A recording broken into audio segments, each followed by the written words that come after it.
Hello friends, welcome to my class. आज friends CDP की class में मैं आपसे डिस्कस करूँगी कोहल वर्ग के सिद्धांत पर। ये एक बहुत ही इम्पोर्टेंट टॉपिक है, प्लीज़ इसको अच्छे से सुनिए और समझिए। तो आज हम बात करेंगे कोहल वर्ग के सिद्धांत पर। कोहल वर्ग के सिद्धांत के पूर्व परंपरागत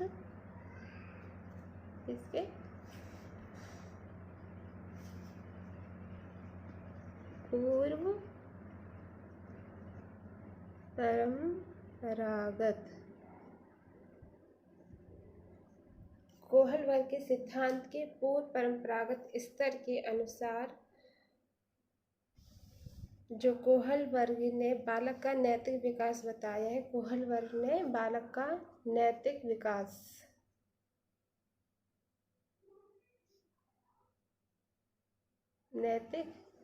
विकास को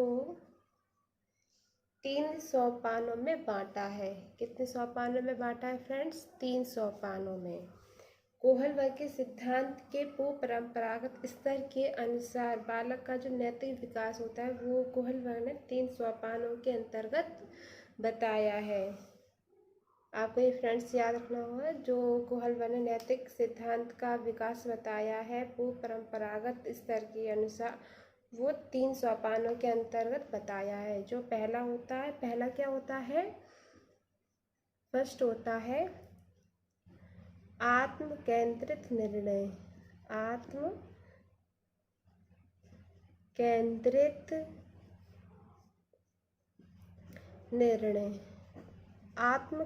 निर्णय फर्स्ट होता है आपका आत्म केंद्रित निर्णय।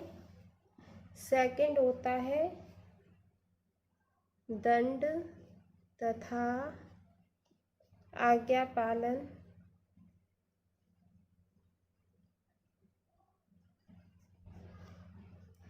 अभिमुख्यतः।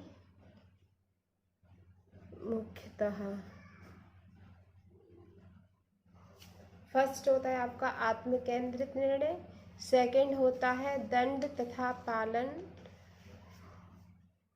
तथा आज्ञा पालन अभिमुखता, और जो लास्ट होता है वह होता है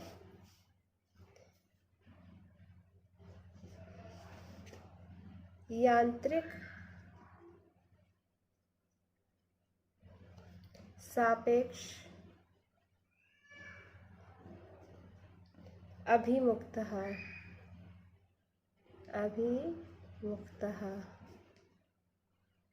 कोहल वर्ग का सिद्धांत, जो कोहल वर्ग ने सिद्धांत बताया है पूर्व परंपरागत स्तर के अनुसार, वह उन्होंने बालक का जो नैतिक विकास होता है उन्होंने 3 सोपान बताया है। पहला होता है आत्म केंद्रित निर्णय, दूसरा होता है दंड तथा आज्ञा पालन अभिमुखतः, और थर्ड होता है यांत्रिक सापेक्ष अभिमुखतः। अब हम इन तीनों टॉपिक्स को सीरियल वाइज डिस्कस करेंगे। अब फ्रेंड्स, आत्म केंद्रित निर्णय क्या होता है? इसमें जो बालक होता है अपनी इच्छा, अनिच्छा अथवा पसंद नापसंद से हटकर किसी भी नियम की परवाह नहीं करते। इसमें जो बालक होता है उसकी इच्छा हो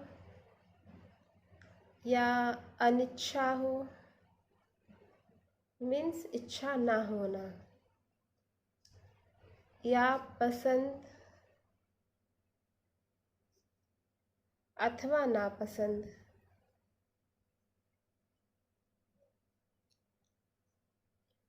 से हटकर ये किसी भी नियम की परवाह नहीं करते। मतलब स्वयं पर अपना स्वयं का निर्णय लेते हैं, ये किसी की नियम कायदे कानून की परवाह नहीं करते। जो बालक स्वयं निर्णय लेते हैं वह अपने खुद से निर्णय लेते हैं। उनकी क्या इच्छा है, क्या इच्छा नहीं है, क्या उनकी पसंद है, क्या पसंद नहीं है, इससे हटकर वह किसी भी नियम की, किसी भी कायदे की, किसी भी रूल्स रेगुलेशन की उन्हें परवाह नहीं होती है, या वो उनकी फिक्र नहीं करते हैं। ऐसे बालक जो खुद से आत्म केंद्रित निर्णय होते हैं। आत्म केंद्रित निर्णय, ये इससे ही आपको समझ में आ रहा होगा कि आत्म केंद्रित निर्णय यानी स्वयं से निर्णय लेना, स्वयं से निर्णय लेने वाला बालक कैसा होता है? वह किसी के दबाव में नहीं आता, वह जो उन्हें क्या अच्छा लगता है, क्या अच्छा नहीं लगता है, वह खुद डिसाइड करते हैं, राइट। सेकंड है दंड तथा आज्ञा पालन अभिमुक्तः। इसमें बालक का नैतिक व्यवहार दंड तथा आज्ञा पालन से निर्धारित व संचालित होता है। इसमें बालक का नैतिक व्यवहार होता है, वह अच्छा करेगा या बुरा करेगा, वह उसके जो वो जैसा बिहेवियर करेगा उसके अकॉर्डिंग ही होता है। दंड तथा आज्ञा पालन अभिमुक्ता में बालक का जो नैतिक व्यवहार होता है, इसमें आपका क्या होता है? बालक का नैतिक व्यवहार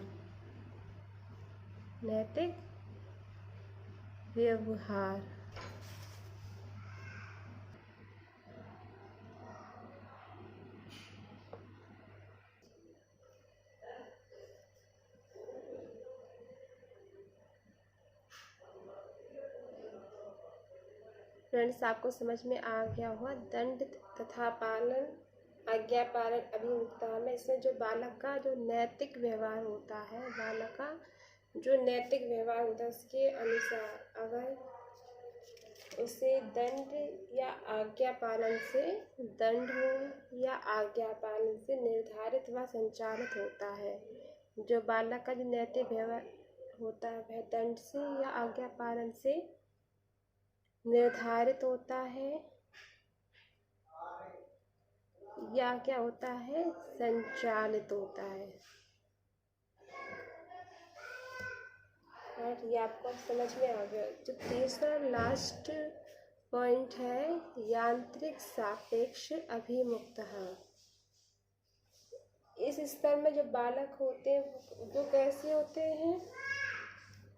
इस स्तर पर बालक मानते हैं कि प्रत्येक व्यक्ति को स्वयं को देखना होता है, कि प्रत्येक व्यक्ति को जो उनको क्या होता है? स्वयं को देखना होता है तथा कोई भी व्यक्ति केवल उन व्यक्तियों के प्रति उत्तरदायी होता है जो उसकी सहायता करते हैं। कोई भी व्यक्ति केवल उन व्यक्तियों के प्रति उत्तरदायी होता है। कोई भी व्यक्ति आप मान लीजिए, जैसे कोई भी रमेश है, अगर वो बाजार में सब्जी लेने गया है और उसे कोई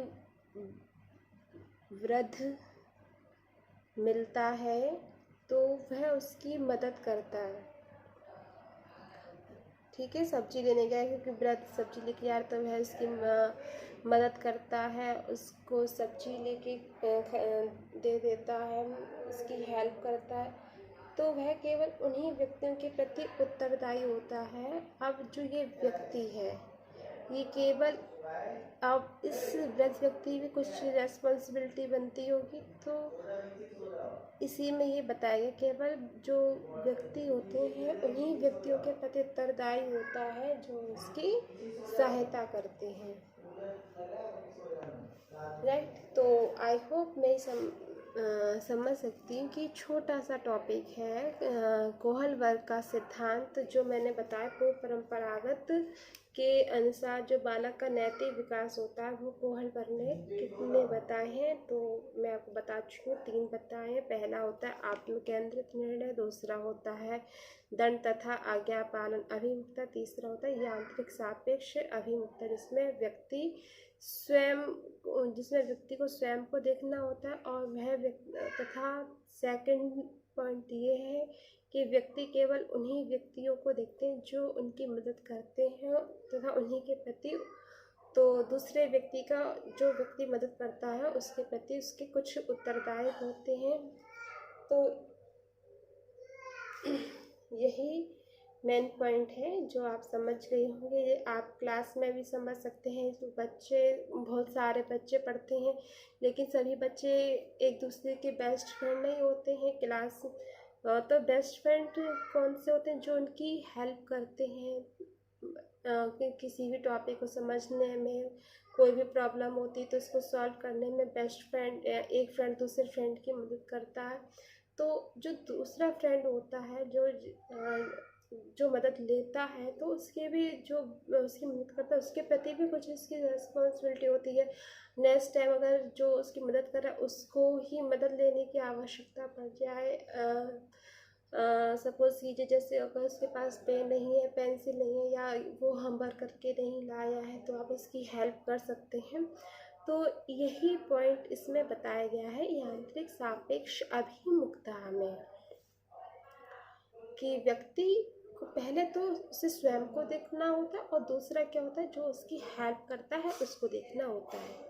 दंड तथा आज्ञापालकता जो व्यक्ति का नैतिक व्यवहार होता है, बालक का जो नैतिक व्यवहार होता है, तो उसके अनुरूप उसका दंड तथा आज्ञा पालन जो होता है उसे वो निर्धारित करता है, संचालित होता है उसके नैतिक व्यवहार के अकॉर्डिंग ही उसका दंड है या आज्ञा पालन है वो संचालित होता है और निर्धारित किया जाता है। आत्मकेंद्रित निर्णय, बालक अगर आत्मकेंद्रित निर्णय लेता है तो वह इच्छा अनिच्छा नापसंद वो खुद की पसंद से करता है, उससे कोई भी नियम कायदे कानून रेगुलेशन की वह ऐसे बालक परवाह नहीं करते। आई होप ये आपको छोटा सा पॉइंट समझ में आ गया होगा। नेक्स्ट पॉइंट मैं आपको बताना चाहूँगी वाइगोत्स्की के से, ये भी एक इम्पोर्टेंट पॉइंट है।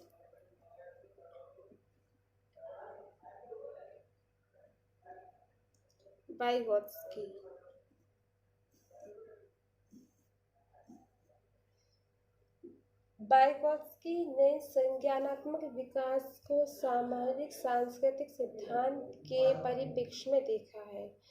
वाइगोत्स्की ने संज्ञानात्मक विकास को, संज्ञानात्मक विकास ये किसने दिया है? संज्ञानात्मक विकास ये दिया है पियाजे ने। लेकिन वाइगोत्स्की इसको किस रूप में देखते हैं?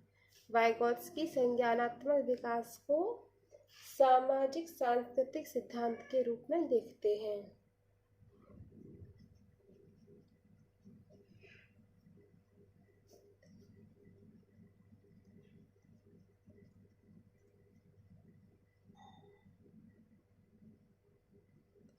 वाइगोत्स्की जो संज्ञानात्मक विकास है जो पियाजे ने दिया, उसको वाइगोत्स्की सामाजिक सांस्कृतिक सिद्धांत के रूप में देखते हैं। सामाजिक सांस्कृतिक सिद्धांत के रूप में देखते हैं किसको? वाइगोत्स्की संज्ञानात्मक विकास को। इस सिद्धांत के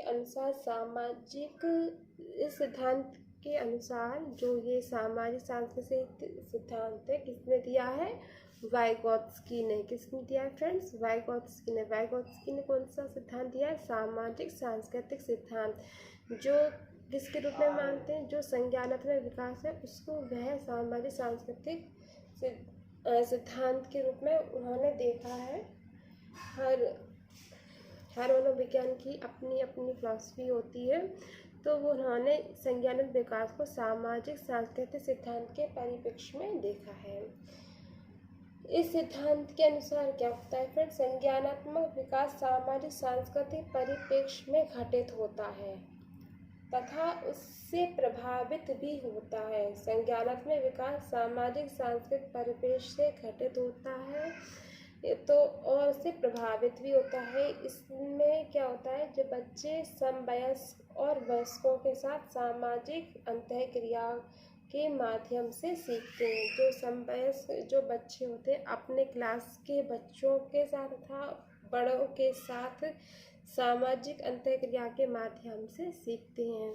सामाजिक अंतःक्रिया के माध्यम से सीखते हैं फ्रेंड्स, सामाजिक अंतःक्रिया। अगर मान लीजिए स्कूल में कोई भी फंक्शन हो रहा है तो उसमें कुछ बच्चे समवयस्क के पार्ट लेते हैं, कुछ बच्चे जो वयस्क होते हैं वो भी पार्ट लेते हैं। तो जो छोटे बच्चे होते हैं वो बड़ों से कुछ ना कुछ सीखते हैं, राइट। जो समवयस्कों से भी सीखते हैं, समवयस्क जो समान साथ के हैं, अपने क्लास के जो सहपाठी हैं बालक, और जो वयस्क हैं उनसे भी सीखते हैं। सामाजिक अंतःक्रिया में, अगर स्कूल में विद्यालय में कोई भी फंक्शन हो रहा है या कोई भी सामाजिक अंतःक्रिया हो रही है जिसमें सभी लोग समान रूप से पार्टिसिपेट करते हैं, उसमें समवयस्क भी होते हैं, वयस्क भी होते हैं, तो उनके साथ जो बालक होता है सामाजिक अंतःक्रिया के माध्यम से उनसे कुछ ना कुछ सीखता है। यही वाइगोत्स्की ने अपने सामाजिक सांस्कृतिक सिद्धांत में बताया है। वाइगोत्स्की ने सामाजिक सांस्कृतिक सिद्धांत में बताया है कि बच्चे अपने समवयस्कों के साथ तथा वयस्कों के साथ सामाजिक अंतःक्रिया के माध्यम से सीखते हैं। मैं यहाँ पे लिख देती हूँ, वाइगोत्स्की ने क्या बताया है कि बच्चे समवयस्कों और वयस्कों के साथ सामाजिक अंतःक्रियाओं